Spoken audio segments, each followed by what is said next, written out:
எப்படி சொர்க்கமா மாத்தி நீ கடந்து போனீங்களா? சுவிட்சர்லாந்துக்குள்ள போறோமா, நியூசிலாந்துக்குள்ள போறோமா? என்ன ஒரே பச்சையா இருக்கு? ஏன்னா சாலையை பசுஞ்சோலை சாலையா போட்டுருவேன், பள்ளிகளை பசுஞ்சோலை பள்ளிகளா முடிடுவேன். மரம் வீடு புதுசா கட்டறேன்னு வச்சுங்க, எவ்வளவு இடம்? மா, பலா, வாழை, தென்னை, வேம்பு, முருங்கை, இதுல இத்தனை மரங்களை நட்டுட்டு வா, உனக்கு நான் உரிமை தர்றேன் வீடு கட்ட. அதுக்கு மேல என்ன பண்ண வந்துருமில்ல? அதுக்கு மேல எப்படி நீ வீடு கட்டலாம் சரி, மேற்கூரையில மின் பூங்கா, சூரிய ஒளியில மின் தகட பதிக்கணும். நீ கல்லூரி கட்டியா மேல, கக்கூஸ் கட்டினாலும் அதுக்கு மேல நான் கட்டி விட்டுருவேன். தெருவிளக்கா, எந்த விளக்கா இருந்தாலும் சரி, அது மேல சூரிய ஒளியில மின் சார்ந்த இருக்கு தகட பதிச்சுட்டே இருப்பேன். எங்க பார்த்தாலும் நான் ஒரு யூனிட் 2 யூனிட் போயிட்டு இந்த அணுலை கட்டி பிடிச்சிட்டு அழுகுறது, மாற்று மின்பறத்துக்கு போயிட்டு அது அப்புறம் வரேன். இப்ப இதை கேட்டுக்க, இந்த வேளாண்மை கேட்டுக்க. இப்ப இந்த மாடு அங்க என்ன பண்றோம்? இயற்கை உரக்கிடங்கு இருக்குல்ல, அதுல இருந்து பயோகேஸ் தயாரிக்கிறோம். மீத்தேன், ஹைட்ரோ கார்பன் எல்லாம் கொஞ்சிக்கணும். பூமி தாயின் ஈரக்கொலை நோண்டல.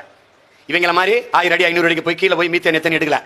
பயோகேஸ் அந்த மக்கிய ஆடு மாட்டு கழிவுகள் இருந்து தயாரிக்கிறோம். எப்படி தயாரிப்பான்னு அங்க